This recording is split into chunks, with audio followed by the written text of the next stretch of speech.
Hey, everybody. Thank you. Thank you, everyone, so much. Thank you. Thank you. Thank you, everybody. Thank you. Thank you, everyone, so much. Can you all hear me okay? Can you all hear me right? Okay, great.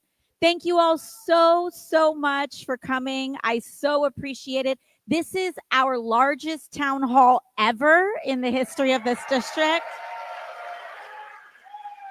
We've got about 450 people here in this room, and we also have people in the overflow in the gym that are also, we're kind of piping it in over there. So it's so exciting and wonderful when our community is so vibrantly engaged and excited and ready to organize for this time in our democracy, because that's what this moment really calls for, in order for us to come together and defend our rights, defend our neighbors, and defend everything that we're here, that we hold dear for this country. So thank you all so much for being here today. I really appreciate it. So is this anyone's first town hall here with us today? Yes, give yourselves a round of applause. Thank you.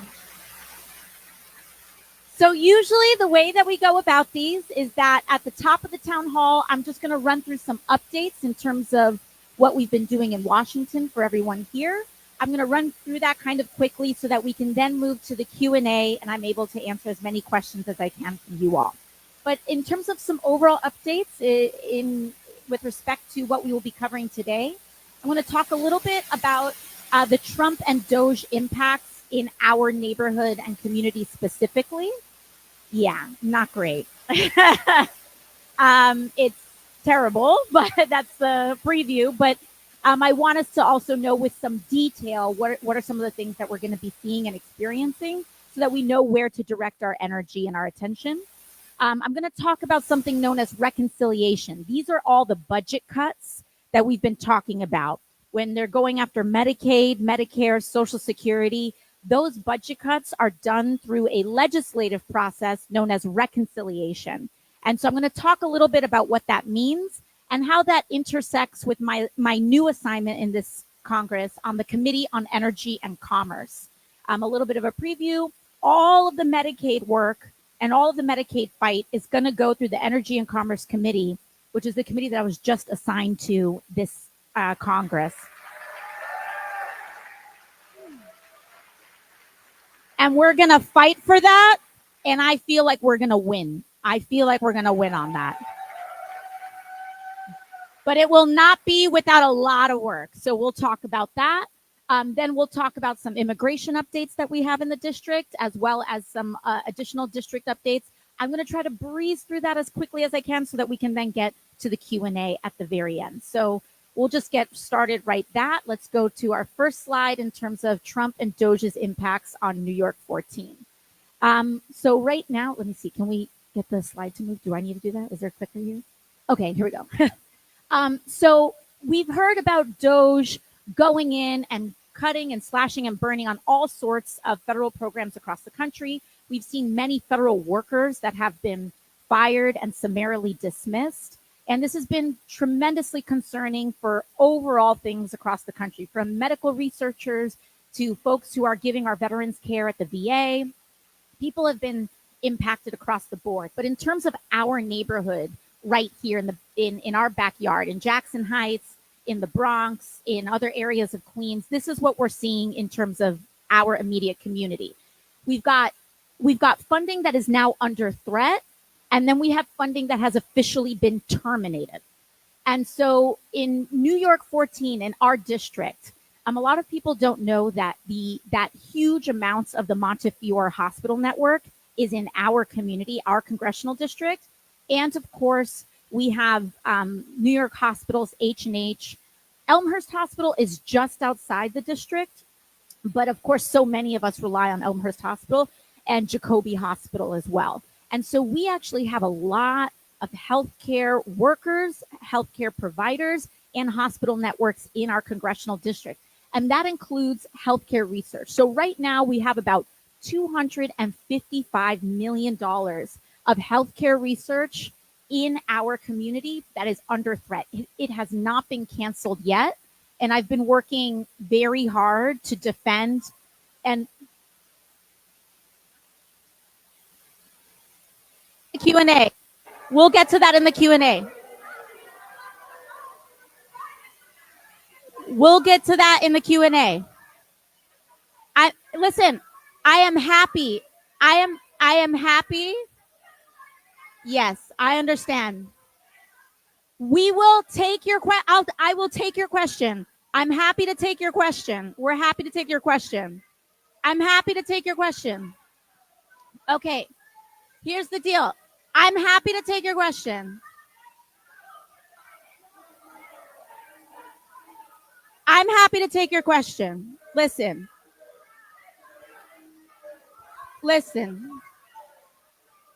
Ma'am, you're going to have to sit down. All right, ma'am. All right. I'm sorry, ma'am. Listen. All right, ma'am. Ma'am. All right, listen, ma'am. Ma'am. Thank you. Thank you, ma'am. Sorry. Listen, folks. All right. All right, folks. Okay. Thank you. Listen, folks. All right. I mean, here's the deal. With town halls, I more than welcome people who disagree or are maybe even super pissed off at me for any issue to come. But we have some ground rules here, which is that please wait to the Q&A because we don't want to deprive all of our neighbors of the ability to have information and hear things and respond to it. I'm not the,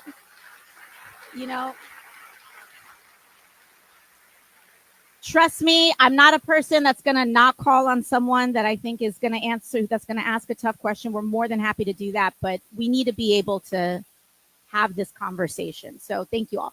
Anyways, so we have this healthcare research that's under threat, but we've been working very hard to stave off those cuts. So far, we've been successful, but it takes constant work on it, and we've been able to do that, including reaching out on a bipartisan level in order to get that done. But what has been terminated has been $63 million in FEMA funding for the East Elmhurst and Hunts Point cloudburst projects. Now, what that means, cloudburst, does anyone remember that kind of flash storm that happened a couple of years ago? It was absolutely tragic. We lost 12 of our neighbors in basement apartment flooding because of this sudden storm that came up a couple of years ago. That was known as a cloudburst. After that storm, I brought then President Biden to the district. We brought him to East Elmhurst, to one of the neighborhoods that was most affected. And we got $63 million in funding to help try to reconstruct some of these areas and stave off some of what we had seen there. We received notice that grant, that the Trump administration terminated that grant. And this is something that we're still trying to figure out how to recoup. But I want you all to know that that's some of the actual backyard cancellations that are happening as a result of Trump and DOGE. And so a lot of times Republicans kind of go around and they're like, oh, they're just cutting waste. This is just about fraud and abuse. No, 12 people died in this neighborhood and we were doing something to fix it and they have cut it. This is not about going after waste, fraud, and abuse. This is about looting the public funds in order to pay for tax cuts for Elon Musk. And if Republicans really want to go after waste, fraud, and abuse, I sat on the Oversight Committee for 6 years. They need to go after and allow for an actual audit of the Pentagon and an audit of defense contractors.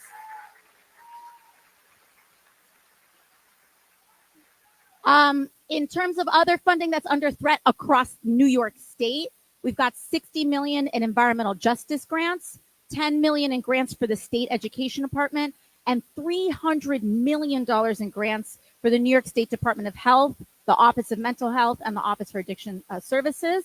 We also have some terminated grants here, which is in an ORR grant. This is the Office of Refugee Resettlement. So these are for refugees and the grants that we've been seeing there. For unaccompanied minors and children, that was canceled. We have HUD emergency housing vouchers that were canceled for next year, and citizenship and integration grant program contracts that have been canceled. And so we're doing as much as we can to try to see how we can compensate and defend against that. So we've got that. Our next slide here is to also talk about energy and commerce. So this year, I shifted from the Oversight Committee, and I am now assigned to the Committee on Energy and Commerce. This is one of the most powerful committees in all of Congress.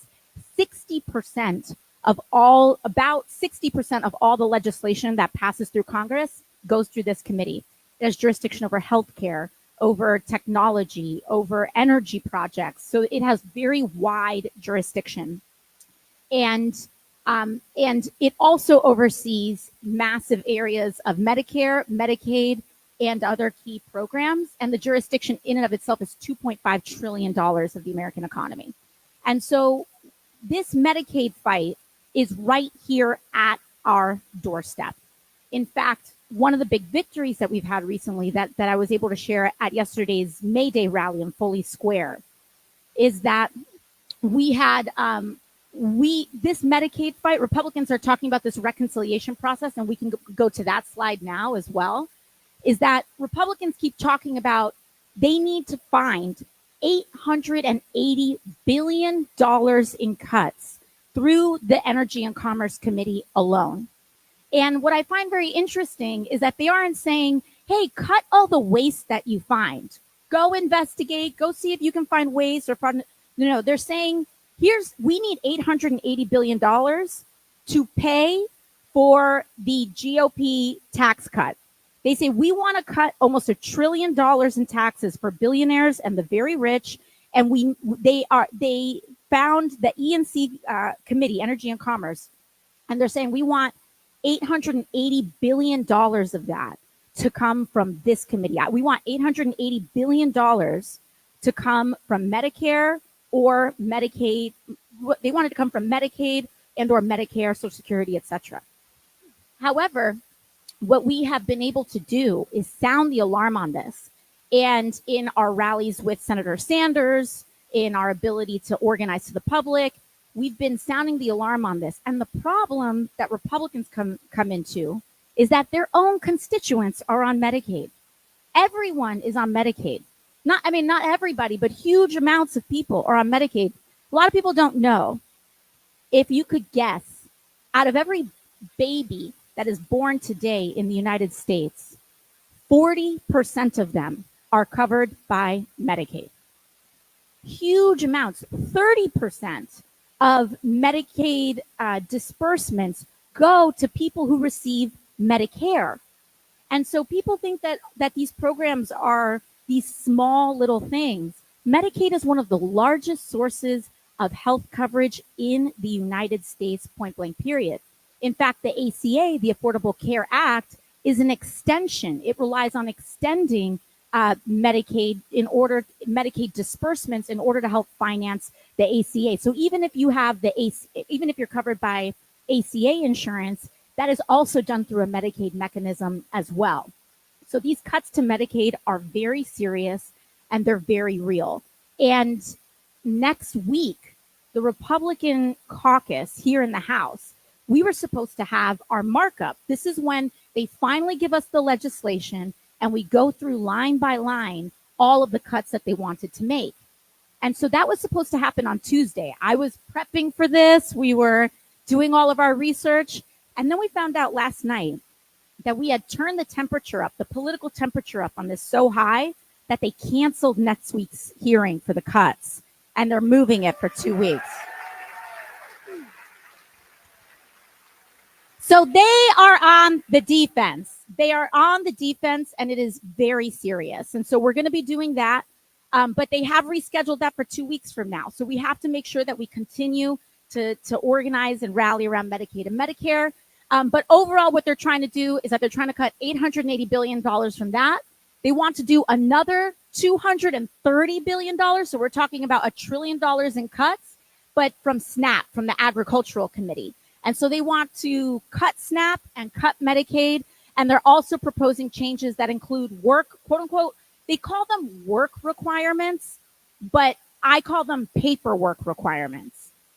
Because Medicaid is one of the most effective public programs and efficient public programs that we actually have. They've gone through, they've genuinely only 2 to 4%, 96 to 98% of all people on Medicaid are verifiably, certifiably either have a disability, an extreme disability, they cannot work, they qualify through their income, they are a caregiver and cannot work.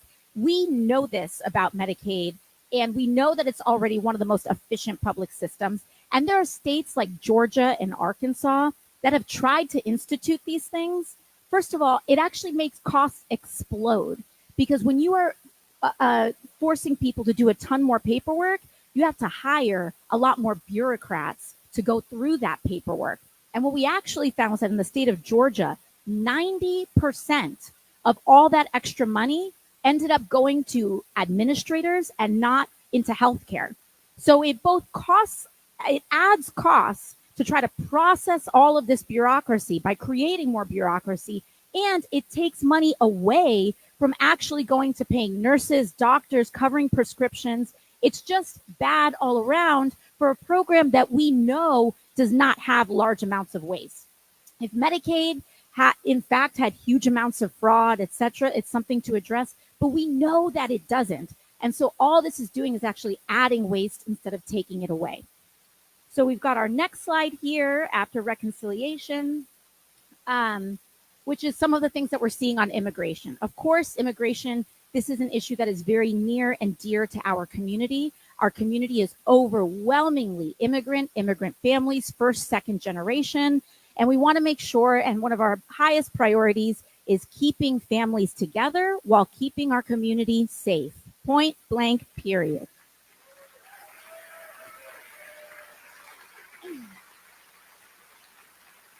And I want everyone here to know and to understand that my office is a safe place for casework if you need or have any questions about your status or your family status. We are able to process things. We will not share any information. If we need to do an inquiry on your case, we will ask for that permission to do so. And we have been able to clear up a lot of casework and a lot of issues in people's status through my office. So if you know someone that you think or they feel like they're hiding in the shadows, that they're afraid, that they don't know who to reach out to, that they either maybe have lost their status through some sort of missed deadline or something like that, please encourage them to reach out to our office. We have a great track record, and we are very, very often able to help people get on the right track, regularize their status, or figure out what their options are. That being said, the Trump administration, they like to say, and this is what Trump ran on, right? He said, we're only going to go after the quote unquote criminals. Yeah, exactly. We're only going to go after the quote unquote criminals. However, their position is that everyone undocumented is a criminal. That's what they think. They think that the DACA recipient, that the baby that was here from 2 years old, whose only country they have ever known is the United States, that maybe have served in this country or now is a doctor, is a quote unquote criminal. They think that folks who are undocumented are that. But on top of that, they're not even just going after undocumented people. They are making people undocumented by revoking legal status. And they are starting that with TPS, something known as temporary protective status and parole programs. That is an area in which people that have where there's huge amounts of political or other kinds of instability at home, the United States agreed to officially create almost like a legal status by which people from those areas fleeing some of the harshest conditions in the world can come to the United States and offer for status. In fact, we fought for TPS for Venezuelan refugees not too long ago. and they are canceling TPS programs. So people who are here lawfully, they are canceling these TPS programs to make them undocumented in order to go after them. So this is not about quote unquote illegal immigration. This is anti-immigration. And it is very important that we understand that and cut through the rhetoric and cut through the nonsense, because they do not have a leg to stand on when it comes to this argument. They've also ramped up deportations, including deportations to Guantanamo and also to El Salvador, which is completely illegal. And I don't even want to call them deportations. They are sanctioned kidnappings in many circumstances.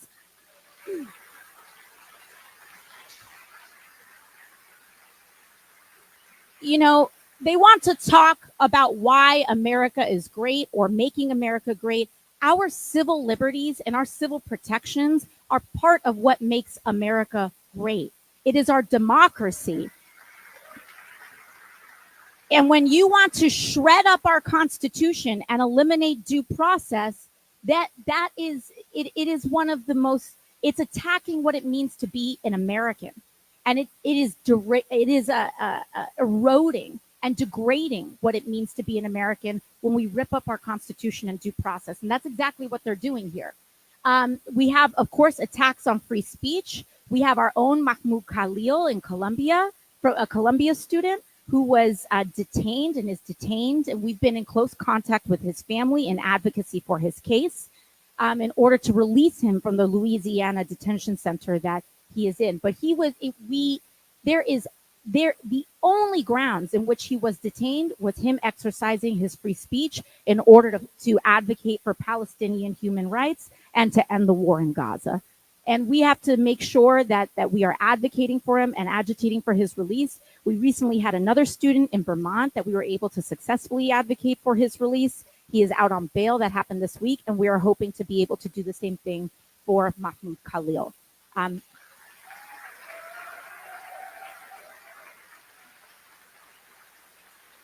And I want you all to know that my office is personally tasked and assigned with that case. Mahmoud was a Columbia student, but our office has been able to take the lead on that case for the New York City delegation, and we have been doing that.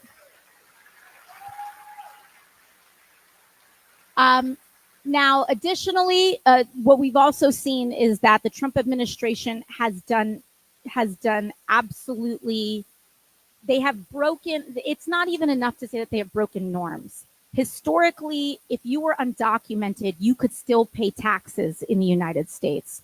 And millions of people, undocumented people, pay taxes in this country in the hope that they can one day regularize their status and be on a path to citizenship.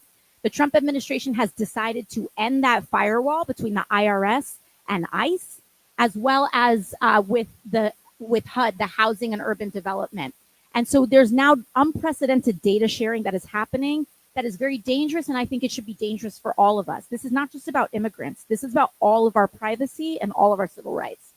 But what we've also been doing is I've been hosting Know Your Rights seminars through my office so that communities across our district understand what their rights are. If ICE knocks on your door, they do not have carte blanche to enter, point blank, period. And if they do want to knock on your door or knock on anyone's door, including your workplace, you can tell them, show me a warrant. Show me a judicial warrant.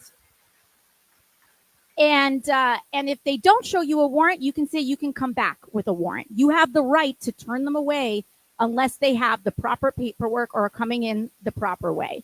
And when we first did one of these seminars, Tom Homan, then acting director of ICE, said that he was going to threaten to refer me to DOJ because I'm using my free speech rights in order to advise people of their constitutionally guaranteed protections.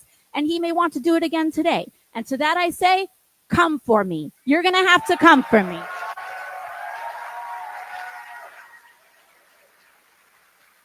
Do I look like I care?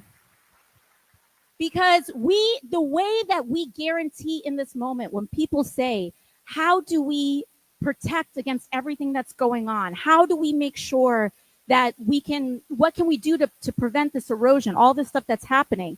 We do it by exercising and using our constitutional rights.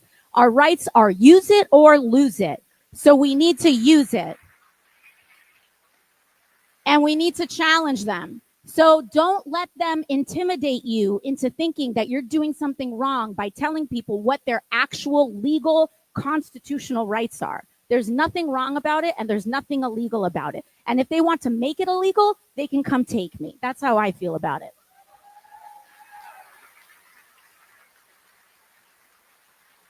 Next. Some brief district updates. We do have new district lines this cycle because of the court. New York State court redrew some of our district lines last time. So this area of Jackson Heights, I'm back.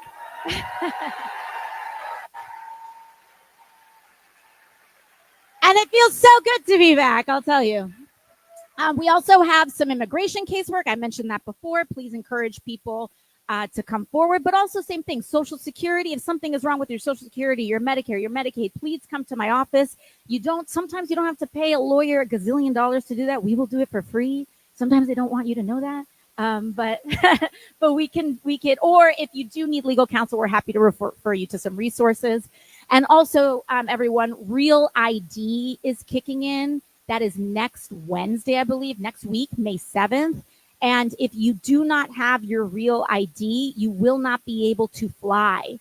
And so if you have a flight coming up, please make sure you stop by the DMV. The lines are really long right now, unfortunately, because everyone's rushing to do it all at once. But please make sure that you do that and kind of update your Real ID, because summer's around the corner and people are going to want to travel, or an emergency, you might have to go fly, see a family member, and we want you to be able to fly.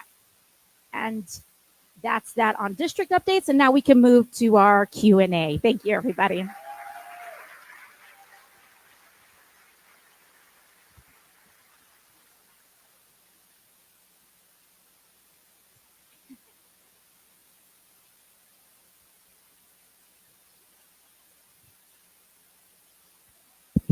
Thank you so much, Congresswoman.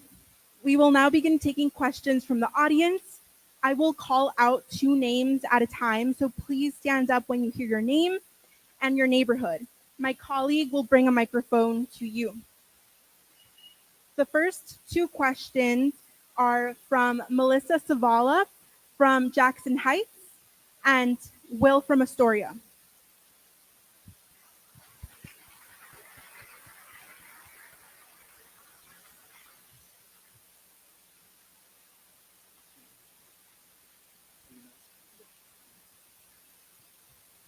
Hi, sorry. Yes, now I hear the difference. I'm wondering, sorry.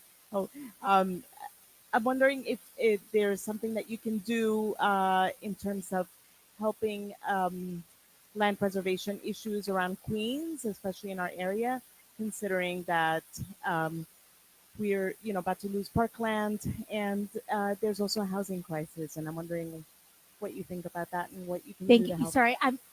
Thank you. Sorry, I can the top part of the question. Sorry, I'm trying to hear. Is it, you said the land parkland use? Yeah. Is this around the casino? Yes. Okay. The casino. Okay, so for folks who may or may not be familiar, there's the proposal around the casino in Citi Field. And in fact, in our community, we have not just one casino proposal, we have 2 casino proposals. There's one in Queens, and there's another one in Throgs Neck in the Bronx half that Bally's is trying to put out there. And in terms of the process, I will say that formally, I don't have a vote in this. The way that it works is that it's, I believe, like all of your city and state elected. So it's the city council person, your state rep, your state senator, and they have to vote on it. I'm not included in that committee for a vote, so I don't have a formal vote on it. But I have made my position actually on both of these casinos clear. I am not supportive. Now I will say, there are, and the 2 casino proposals are different. In the case of Bally's, I do not believe that Bally's has provided the resources. Listen, parkland is very precious land, and there should be, if there's going to be any proposal to alienate parkland, whoever's going to be utilizing that parkland should be investing in the community, and it shouldn't just be a one direction thing. And in the case of Bally's, the proposal does not have really anything binding, and we are going to be alienating a lot of parkland in the Bronx, and there's no give back from Bally's to the community in that specific instance. And so, and also on top of that, I think like $100 million of that would also, due to a prior arrangement, would go to the Trump organization. And like, it's just a mess. The whole thing's a mess. So in terms of Bally's, those are, I'm not supportive of it. But also just in general, on the Queens half, I understand there's like, it's more split, right? There are members of the community who are supportive, members of the community who are not. I personally, just writ large, am uncomfortable with bringing gambling into, that's just kind of where I'm coming from. But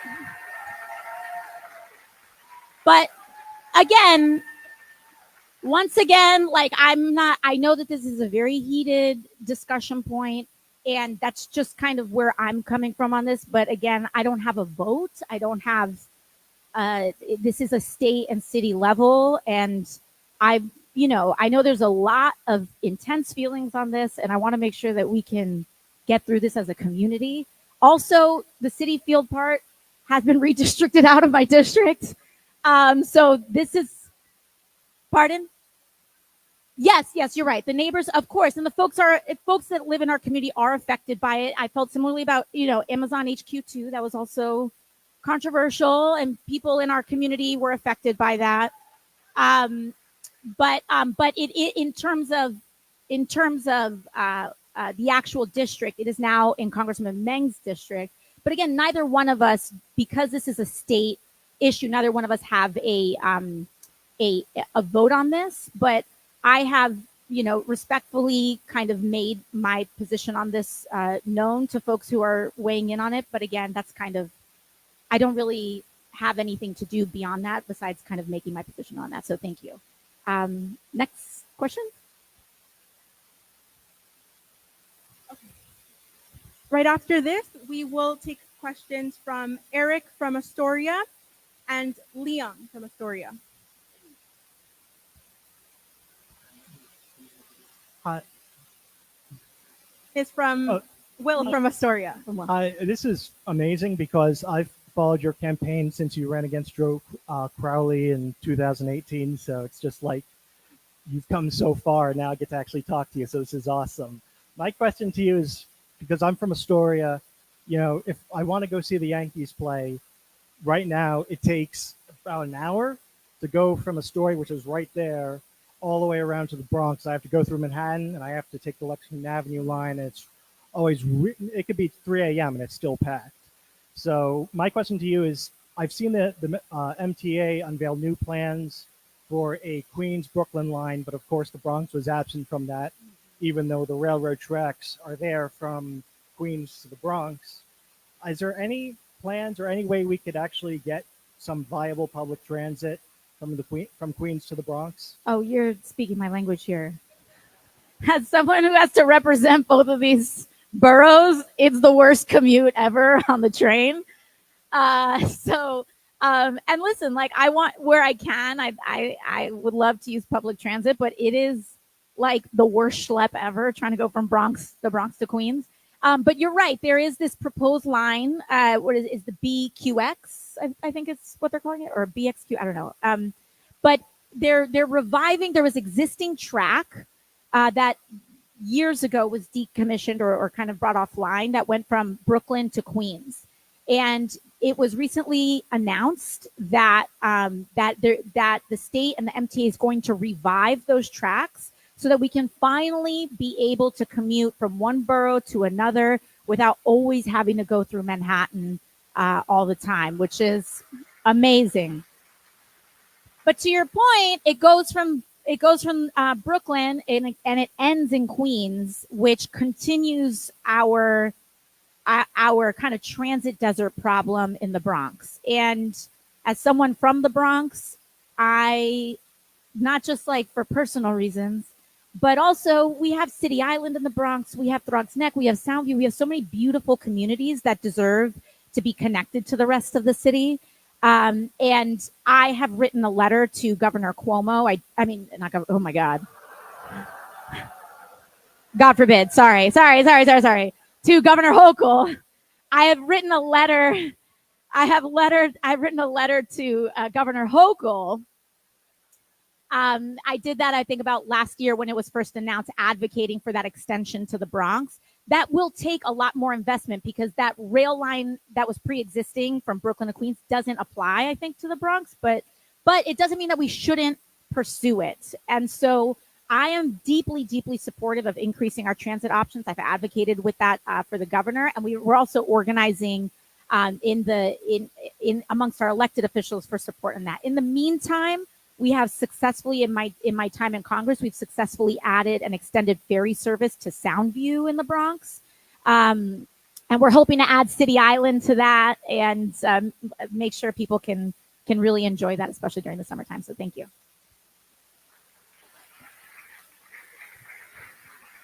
This next question is from Eric in Astoria. After that, we'll have a question from Liam in Astoria, and then Sharon David from Jackson Heights. Liam? Hi, I'm Liam. Hi. I just moved like last month. Welcome. I have a compound question here. Two really big issues, tariffs and the F1 deportations, both kind of related in the fact of how are you going to keep Trump as a crazy person in the White House that can't actually affect me, kind of like the people on the like A subway trains that kind of rant, but like over there and not near me. Sorry, could you repeat? I'm sorry, folks. Sometimes it's a little hard. Can you? Oh, sorry. It was really about how like all these tariff problems and stuff has started affecting and the F1 deportations, how you like combating Trump's craziness with that. Yes. Okay. And you said combating his craziness with fact, you said? In all of those situations, how are you combating Trump's craziness, Okay. tariffs, F1 visas? So a lot of this has to do, I think there's different kinds of ways to approach Trump. I think a lot of times people have seen, perhaps felt the Democratic Party being a little on its back foot in the Trump administration. And I think it's because there are multiple ways to address Trump.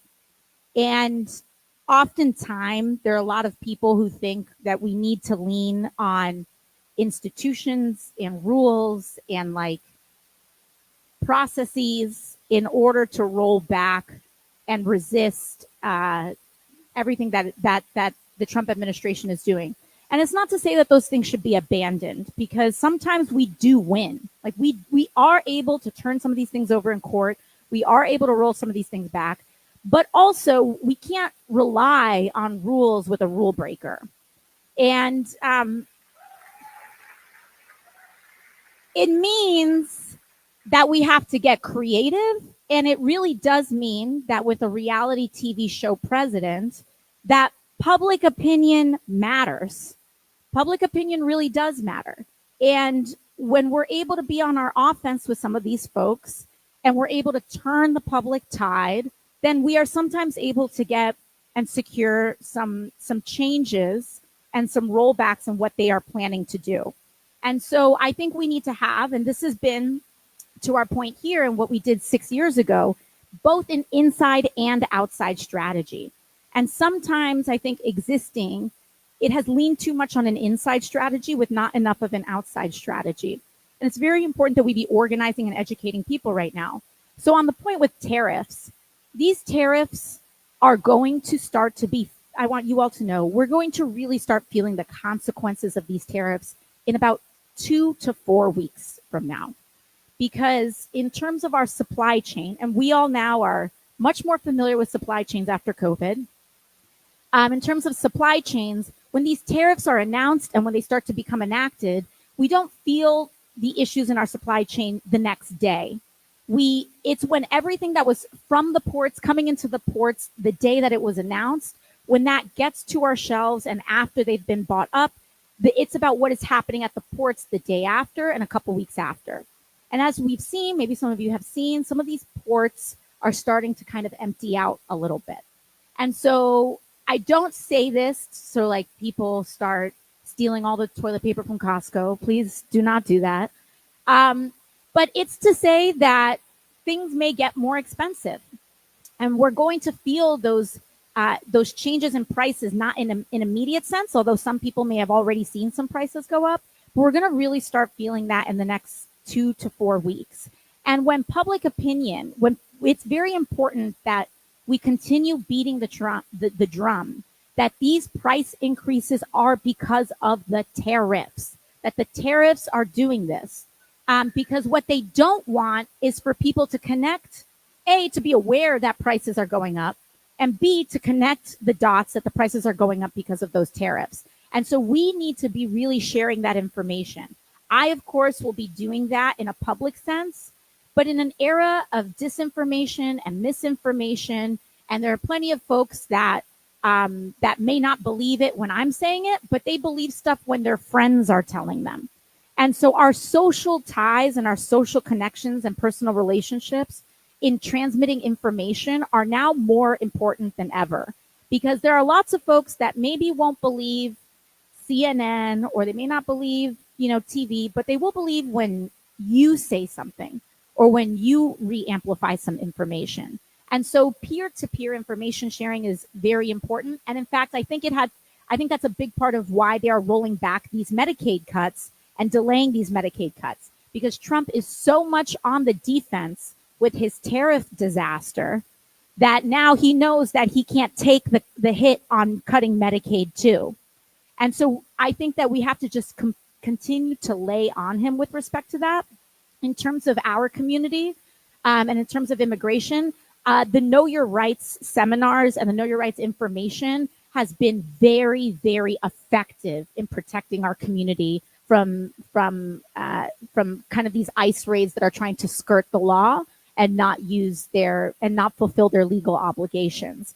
When our community knows their rights, and when everyday people know their rights, then we actually see some of that activity reduce in our own backyard, because they know that they can't just take people as easily. They can't take an educated community as easily as they can take one that is not as educated.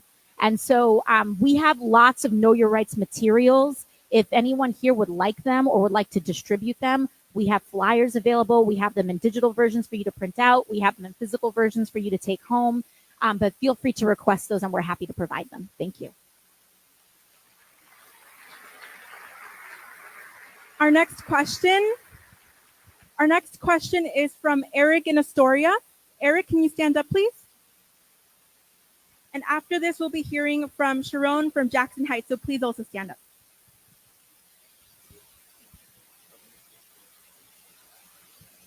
Hello, AOC. Hey, I'm wondering, what are some of the steps that we can take to raise the minimum wage to a livable wage? Yes, thank you. So amazing question. I think raising the minimum wage to a living wage should be one of the top Democratic priorities, period. And I think it should be on the top list of any priority that anybody, whether you are seeking to be any sort of leader in the Democratic Party, I think we need to be raising the minimum wage to a living wage. And in fact, in 2018, when we last had a House majority, it was under the Trump presidency, but when we had that House majority, the House passed back then a $15 national minimum wage, but it did not pass in the Mitch McConnell controlled Senate. I think we need to reintroduce that legislation. However, that was a long time ago, and I think we need to really do an assessment of what that number should be now. But bare minimum, I think we need to be reintroducing that legislation, if not indexing it up slightly. And we were able to pass it. I think we need to work to make sure that we are even though we are in the minority in the House, we need to make sure that we are teeing up this legislation to be able to pass in the first 100 days of a Democratic majority, which means I believe introducing it to Congress, even though Republicans may not bring it to the floor, we need to have every single Democratic member of Congress co-sponsored on a minimum wage bill, so that we know who is outstanding and who we need to get in order to pass this thing once we win the majority next year, which if I have anything to do with it, we will.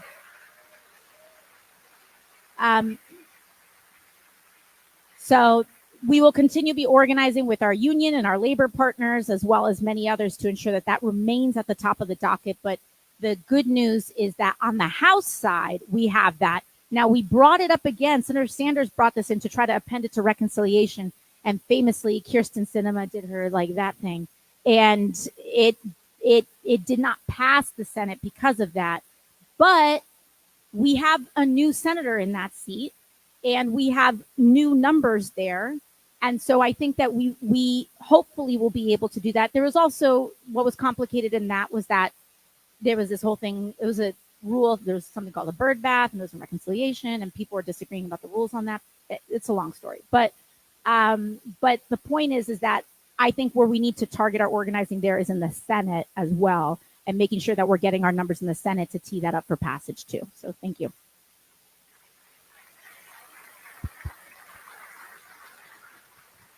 Our next question is from my name is Sharon Sharon, and I'm from Jackson Heights. And after that, we will have a question from Eladio from Astoria. oh, okay, so I'm from Jackson Heights. So my question is, with all the deregulation, I'm concerned about like the dismantling of the EPA. I'm concerned about the air quality and the water quality and what's being done, like, the federal and local level, like, and the firing of federal workers. Just like, what are we doing to protect our water and air? Yes, this is deeply concerning as well in terms of, so the question, if folks didn't hear, the question was, she is concerned about a lot of our information and a lot of what we can do when it comes to air quality and water quality. There are cuts to the EPA, these mass firings of federal workers. And I am extremely concerned about this too.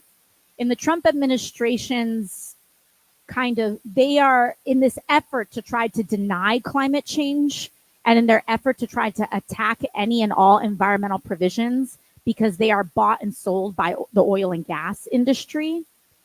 Just so we know why that is happening. Trump is owned by big oil.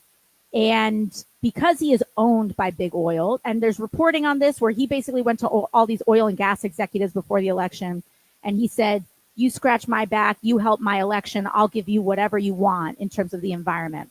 And that's why they're being so reckless in cutting and attacking anything and everything to do with the environment. And that's not just about oil and gas and attacking renewable energy.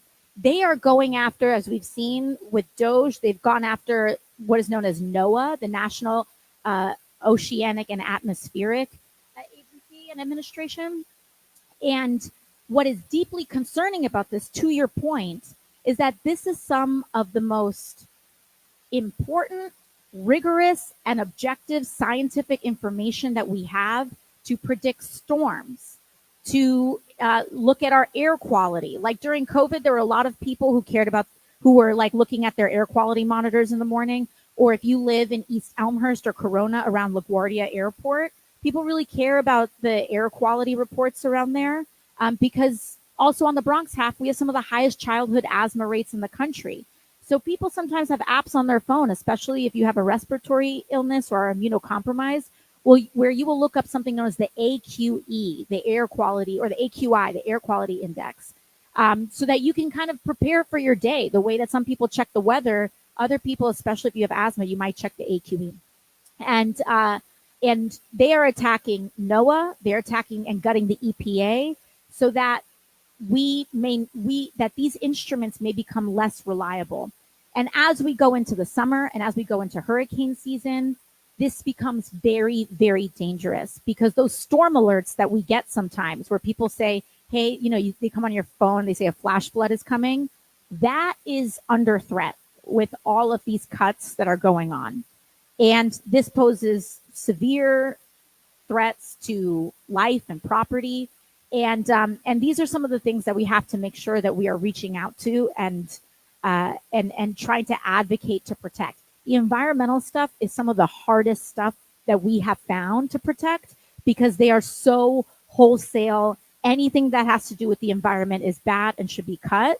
And I don't even think they understand the extent to which this is compromising and hurting people in order to get advance notice from storms, etc. So the only thing that I can think of in this moment, when it comes especially to the cuts on environmental stuff, is leaning on our state. And I do think that on the state and city level, we need to be very muscular and very aggressive in investing on environmental provisions and environmental infrastructure on the state, because that fight is one of the hardest ones federally. Some of the other stuff, healthcare, etc., we're able to get some wins with them on. The environmental stuff, they are so head in the sand. They don't believe climate change is real. They don't believe that storms, and also we're seeing this too with the FDA, that we are concerned about some of the health outbreaks, the factories that should be monitored for meat processing, etc. This infrastructure is eroding right now. And so if there's an outbreak, it's even harder for us to know, where it was the FDA's responsibility to say, hey, we're pulling this deli meat off the shelves because there might be a listeria outbreak. This saves lives. And so in terms of our food system, this is something that is very concerning that we have to continue to invest in. But on environmental provisions specifically, I think it's very important, as we hear the governor, as we hear our state elected officials, our city elected officials talk about their plans, having those kinds of environmental investments is going to be particularly important in order for us, at least New Yorkers, to protect ourselves from what may be compromised on the federal cuts to the EPA. Thank you.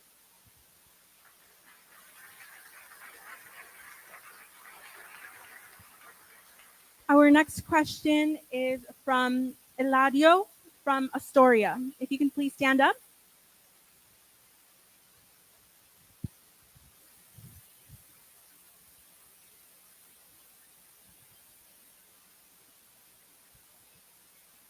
Hi.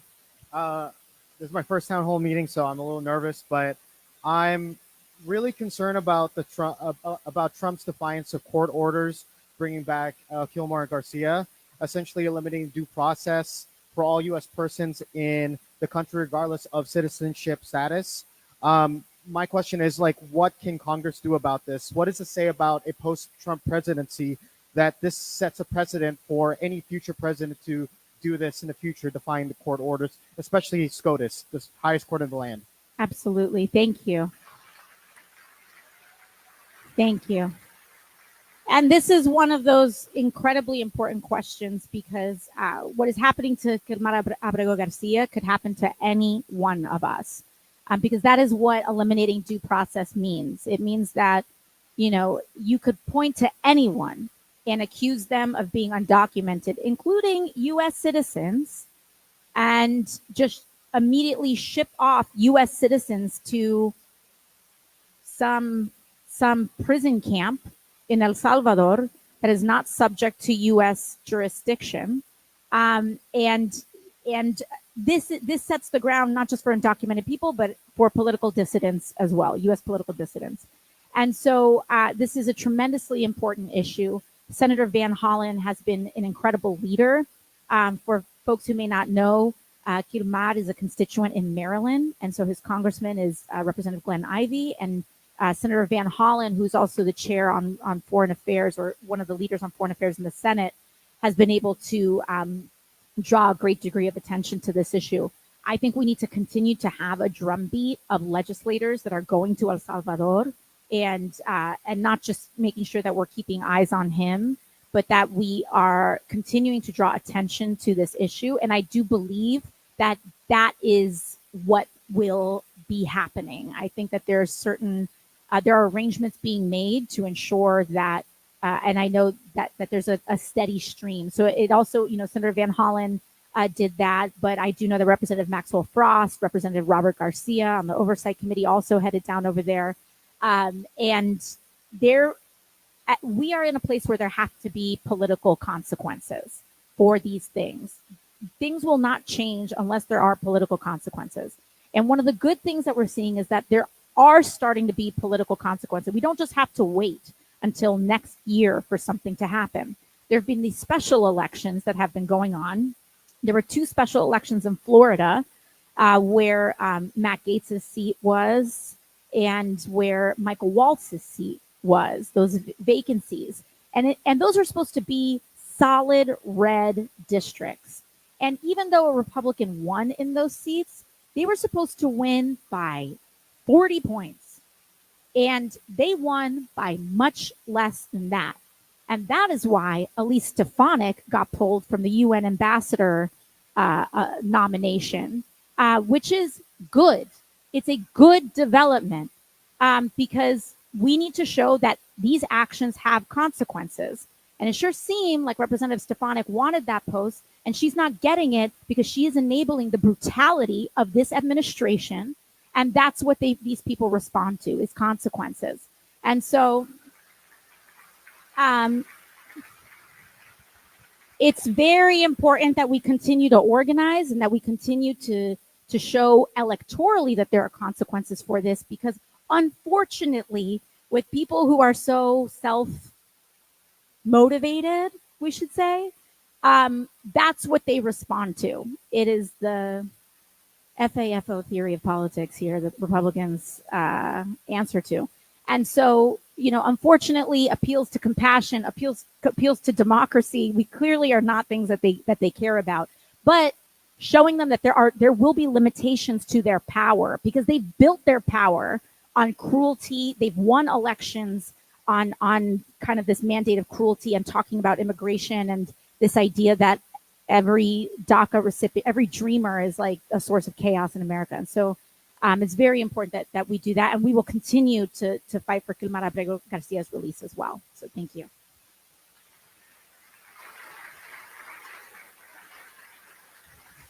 Thank you so much. That was our last question, but it's not the end just yet. We'd like to invite all of you to take a selfie with the Congresswoman. I've been a little under the weather, so I can't do the one-on-ones today, guys. Sorry.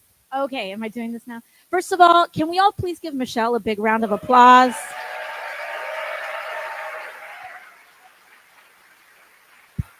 And I'd like to thank all of our staff that are here today. If you could please raise your hand.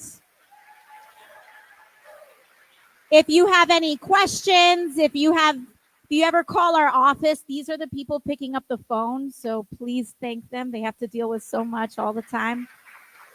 And can we please thank our interpreter here today, our ASL interpreter? Thank you. Thank you. We love you. We love you. Okay. So I guess we're taking this. And I guess, Michelle, I guess you'll post this later so that everyone who wants a photo together go out. All right. Say cheese, everybody. Thank you. Thank you, everyone, so much for coming. We'll be having another one soon. Thank you, everybody. Have a good one. Love you.